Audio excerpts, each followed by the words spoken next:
everyone. Mandy Friedman here, licensed professional clinical counselor, clinically certified domestic violence counselor, clinically certified trauma professional level 2, the owner of Claremont Mental Health, and what else do I? Oh yeah, the creator of SNAP, Survivors of Narcissistic and Abusive Personalities. I'm here back with Minette. We already did a video together a little while ago about co-parenting do's and don'ts, which we actually discovered is more parallel parenting. So you want to go back and definitely watch that video with Michelle, and you'll learn more about her there as well. But Michelle, will you introduce yourself, and then I'll introduce our topic for today. Tell us about yourself, Michelle. Hi, I'm Michelle Minette. I'm a certified holistic life coach with a practice in Hamilton, Ohio, where I focus on helping people heal from narcissistic abuse.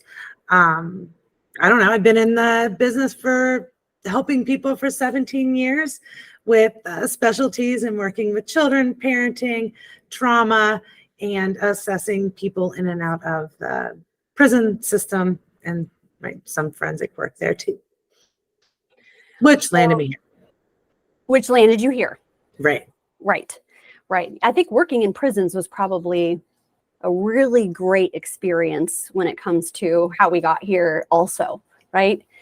Yeah, it was fascinating, right? And actually, I had people ask me about it all the time.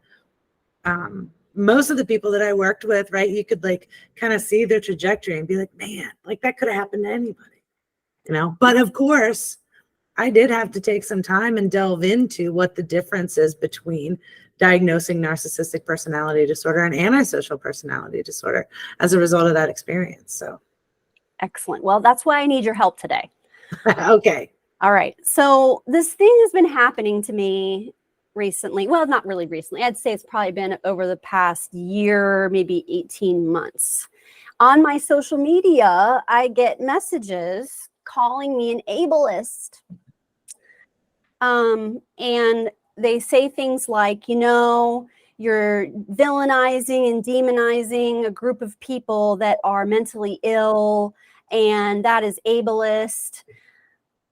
And they say that, people that are diagnosed with narcissistic personality disorder, like that they're under some protected class as if they're disabled, and that by talking about narcissistic abuse, that is somehow calling attention to their illness, and that's, not right. It's not morally right to, highlight a whole group of people and then, you hear I'm going, to zero in on an entire population of people and decide you don't like them just because of some of the characteristics that they have that you don't understand. And never mind. Anyway, so what I'm trying to say is that, people think that narcissistic abuse means that there's someone with narcissistic personality disorder that is behaving badly in people's lives, and that, by calling attention to it, that we are basically, okay, the other, I had two messages. One said, "Fuck you, ableist, kill yourself." So that was one of my top 3 most favorite ones. But another one was interesting, and they said, there's not, depression abuse. There's not borderline personality abuse. There's not, anxiety disorder abuse. So, how is there narcissistic abuse? That's just not right. Now, you have worked with assessing for these exact things. So I would say that not only in your work today do you understand a lot about it, but you also understand a lot about it back to those basic foundational pieces of assessment, right? Because the assessments is where it all begins, isn't it? Right. And so my question to you is the concept of narcissistic abuse ableist? And my other question is, are narcissists mentally ill? I need you to help me. Yeah, that's a great question. But I have to say, at the very beginning, when you're talking through it, I was thinking of the people attacking you, right? Tell me you're a narcissist without saying you're a narcissist. Right.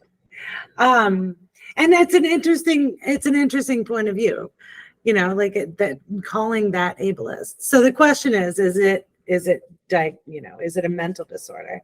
Right. So, well, according to the DSM, the latest versions of the DSM, it is a diagnosable personality disorder, right? And so, yeah, in that respect, we could call it a mental illness, right? Because it's diagnosable. Now, one of the things, there is a popular, I think, psychologist that specializes in narcissism and narcissist abuse, that actually, from what I understand, has said that narcissistic personality disorder actually should not be diagnosable or considered a mental illness, because one of the main components of diagnosing a mental illness is that the person should suffer. And somebody who has narcissistic personality disorder does not experience suffering.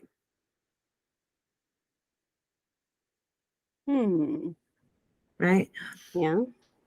That's one perspective, I guess. It's one perspective. But I don't know, does the person have to be aware that they're suffering in order to suffer? Right. I mean, because if you understand what it is, this person lacks a core identity, right?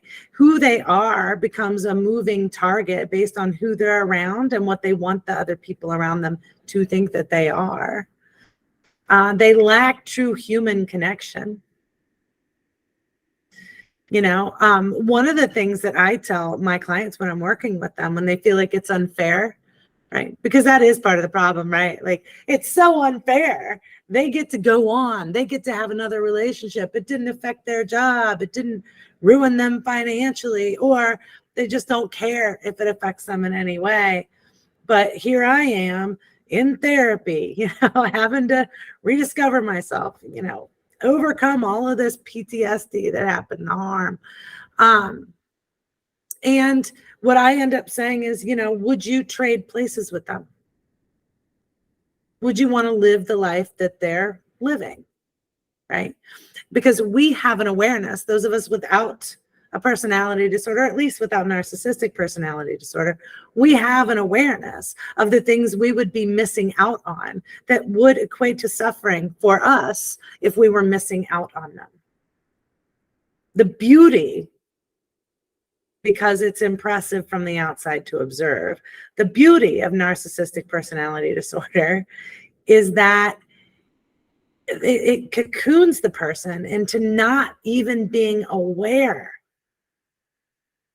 of what they're missing out on or the ways that they're suffering. And also not being aware of the true level of devastation that they're bringing to other people's lives in the process. Their level of suffering is boundaries. Yeah. Like, that's like, you can't have boundaries with me. Like, that would be like, if I have to follow a boundary, or if I have to do what I'm told, or if I have to follow, say, a parenting plan, that's what suffering is for someone who's narcissistic.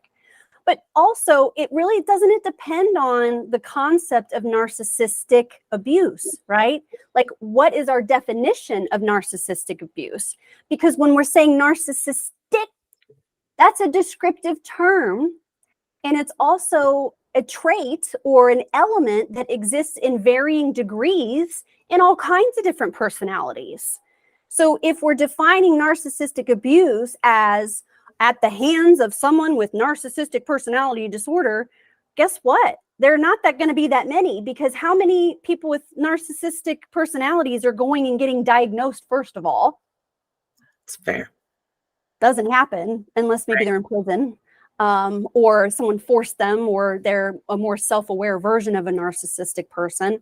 But narcissistic is a descriptive term. It's not about the narcissist. And isn't that fucking hilarious that they're making it all about them? But it isn't all about them, is it? It's also about the drunken mom who, has too many wine coolers in her minivan on the way to the soccer game with a bunch of kids in her car, and somebody who is putting down people that are in a vulnerable population. It's people that are manipulating others, people that are obfuscating the truth, that they don't care about being parasitic. You know, they don't care about how what they're doing is hurting someone else. Now, how they got to that point of not caring, we can get there 100 different ways, whether it's a narcissistic personality or a psychopathic personality, or someone who's active in their substance use disorder, someone with low emotional intelligence. There's so many reasons how someone could come to the point of being manipulative and being narcissistic in that moment. So we have states and traits. Does that fall within your framework of, or your framework of how you view this topic? Absolutely, right. And I think part of the discovering that you have been, you know, exposed to or damaged by narcissistic abuse, right? Part of the very beginning is doing all the research, delving into the research and defining it and seeking this validation. So much so that people get really caught up. I mean, I don't know where you are on this, but how the hell are there 9 to 10 different types of narcissistic, right, narcissist personality disorder out there? I mean, that we're getting a little far-fetched there. I don't know that somebody actually did the statistical work that you have to do to separate out constructs to come up with specific categories of behavior within the diagnosis. It's too far-fetched.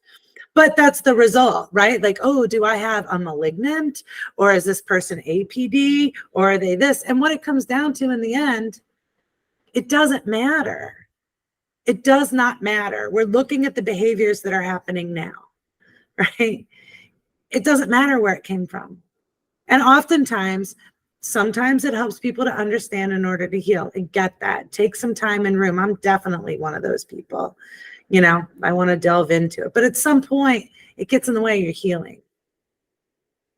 You know, so you don't have to be able to define exactly what the narcissist is. And sometimes understanding too much about how they got there gets in the way of the healing, because we confuse understanding with accessibility. We can understand why somebody or how somebody got to the point where they were this toxic, that you're abused. But that doesn't mean that you suddenly deserve the abuse all of a sudden, because you understand where it came from. We're allowed to have compassion and set a boundary. So are you saying then that people, let's say someone has been diagnosed with narcissistic personality disorder. Let's just say that they have. All right. You know? Are they disabled? That's a very good question. But I think though, what the comments are, the criticism, what they're asking is more, are they disabled in a way that requires our compassion and attention? And I'd rather approach that question, right? Are they disabled? I mean, as functional human beings with genuine connection to other human beings, absolutely they're disabled. But their disability causes pain and problems and damage, long-lasting damage to other people, right? And so finding compassion for that is very hard, and it becomes even more difficult when you realize that it's, for all intents and purposes, uncurable.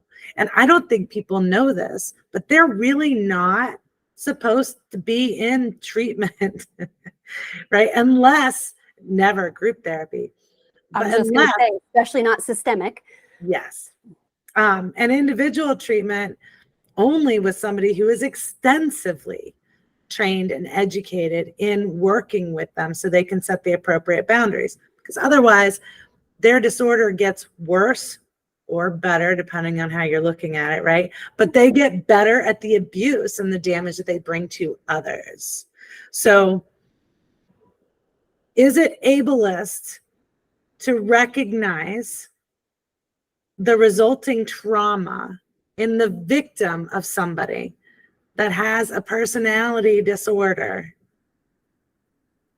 that shields them from experiencing suffering, and who through treatment only improves their ability to abuse others? Is that what we're asking? Yes. Yeah, right. Okay, so and then here's the other thing. They like to educate me like that I don't know. Mm. But they were abused. Michelle, they were abused. They didn't choose this. So brings me to good boundaries, right? So this is like the extreme version of, have you seen those memes that's going around social media where they're saying, I'm fragile, and I've been hurt in the past. So if you get in a relationship with me, you're going to have to be patient and do X, Y, Z, all this extra shit, right? And I always want to respond and be like, no, to do your own work, right? You come to the party without baggage because I took care of mine, right? Nobody should have to tiptoe around the issues you didn't resolve. And so this fits in that category. Yes, they've been abused, but just like everybody else, they're responsible for doing their own work so that they can act in a pro-social way, so that people will like them, want to be around them, and have genuine connections with them. So yeah, they've been abused, but it's not my responsibility to ignore the damage they cause others because they've been abused. You know, I take care of an adult with disabilities, lives in my home, and I care for 20, you know, when he's here, he requires a lot of care. He's not with me all the time, but when he is with me, I'm taking care of him, and he is disabled. Yeah. Absolutely. I got a problem with using that word maybe more than other people because it's something that does affect my life. Right. So when I'm told, fuck you, ableist, kill yourself, which I honestly am not hurt by that. I think that doesn't bother me. I'm not shocked by that. I mean, I work with survivors of abuse. You know, like I've heard all the horrible, mean things that people can say. That's not the worst thing I've heard. But at the same time, it's like, this is narcissistic abuse. You are currently right now in the moment, as you're telling me to kill myself and fuck you, ableist, you are pirating survivor narratives. You are also, what's the word? They are using the vulnerable population of people who are disabled to somehow, as a mantle of their own victimhood, you know, fuck you for that too. You don't get to do that. No. And like that they're educating the expert part, which is always hilarious to me as well. The whole, like, there's not borderline abuse, you know, like, did you think I just pulled this out of my ass just because I feel like it, because I just want to rail on certain people? Like, no, that's what you're doing to me right now. You're using all the skills that narcissistic people use to twist something into something that it isn't, to avoid responsibility for your behaviors. Yeah, that's it. I mean, it's pure blame shifting, right? We're going to shift this.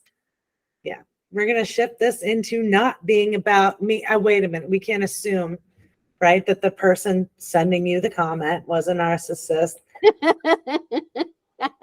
But yes, we can. You're right. We can't. Yeah, I mean, and what's fascinating about that is, damn you, you aren't being compassionate enough to people who need compassion. Right. Yeah.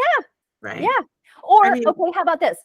If they're not themselves narcissistic, they are abuse apologists. I mean, where is this coming from? That it's like, do you not believe survivors? Do you not believe the stories that people tell? Or you don't believe the experts? Are you, oh, I know. Well, here's another problem, is that in our society, in our culture, because you live here, that means you get a say on topics that you don't know anything about. Well, and that by you just saying what my belief, your belief, you can believe it all you want. That doesn't make it factually true. Yeah. Believe away, sir. You know, with your beliefs. sorry not to step on your beliefs. And so we have that word that's being used and twisted in a way, like, and used by populations that are targeting other vulnerable populations, right? Yeah. My belief.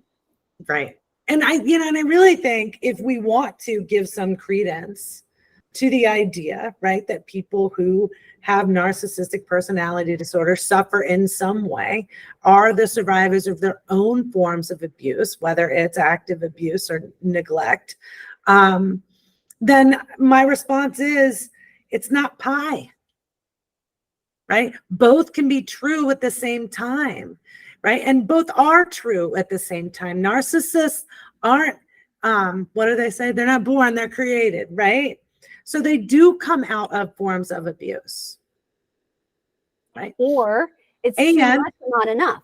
It can be too much or not enough, right? Well, yeah, that's what I'm saying. Like neglect under like permissive parenting, Gotcha. right? Gotcha. So that's neglect for the developmental process that needs to happen with structure. Okay. Sorry, I should share that stuff instead of keeping it in my head. But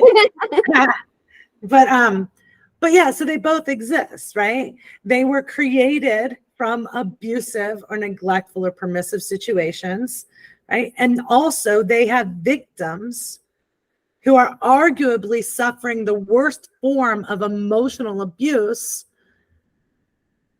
ever. Whether they're their children, coworkers, friends, or romantic partners. When you said ever, I started thinking for just a second. You're right. You're right. If you're a POW, you know you're a POW. If you're being grilled and questioned and interrogated, you know you're being grilled and questioned and interrogated, right? Like you're in a setting where those things happen. Yes. You're not at grandma's dinner table at Thanksgiving with your family around you. Right. Right. That's what makes it horrific, is that it's not coming from the place where it's supposed to come from. You're not supposed to get treated this way by the people that love you and that are supposed to take care of you and protect you. Right. We know we're supposed to be treated this way by police, lawyers, bullies, military, depending on your situation. Right. Like there's some places where it's like, yeah, I bet that's going on there. And I bet if I go in there, I'm going to maybe experience some of this stuff. Right. Others, it's church with good people, and that's what makes it, to me, so horrible. So I don't know if you've seen one of my videos, is I have the top 3 most damaging personalities. That gets a lot of clicks when you do that kind of thing. Right. Well, my top 3 are the narcissistic mom, origin story, right? The savvy psychopath, because they're the ones that are coming and going. You don't even know that they've been there. And now you're completely dry and not sure where all your resources went. But, the savvy psychopath is the one that is climbing the corporate ladder and is not in prison. Right. But then we have the nice guy narcissist. And the reason I bring them up is because, narcissistic mom, yeah, she's going to probably be acting that way, at least to the kids. And, like she may not necessarily be the nicest person on the outside, although some of them do present that way. Like, your mom is so nice. And you're like, right? But the nice guy narcissist is somebody that has a twinkle in his eye. He's got a nice smile. He's super nice. And people want to spend time with him. You want to have a beer with him. He coaches soccer. The women all think, oh, if he was single, like it's that kind of a person that's like, they're really a nice person to the point you meet. You're like, he's a nice guy. What a nice guy. And they are not nice guys at all. Right. They're actually sadistic, jealous cowards who present a certain way because that's how they get away with things, is by acting a certain way. But behind the scenes, they are cruel. All that niceness is gone. They look different. They sound different. Then they come out of the house and they turn into their nice guy self.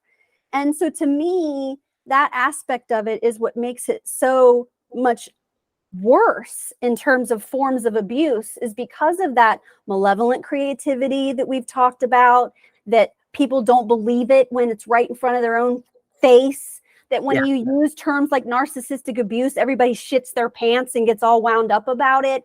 It's dangerous because no one wants to talk about it. It happens behind closed doors, but when it happens on the world stage, guess what happens? Nothing. Nobody believes it. Nobody believes it. And it's happening in front of the entire planet. And we're all acting like it's not happening. But yet it is. So that's what makes it so dangerous. At least when you're being tortured by your captor, you know that that's what's going on. But if it's the minister of your church or the coach of your kid's soccer team, they're not supposed to be the person that is acting that way. And so they get away with it. I mean, 99% of the time, there's no consequences for them at all. And like you said at the beginning of this, of our interview here, is that they get away with it. And we are the ones that are cleaning up the mess and taking responsibility for the damage that they cause. So if that's a mental illness,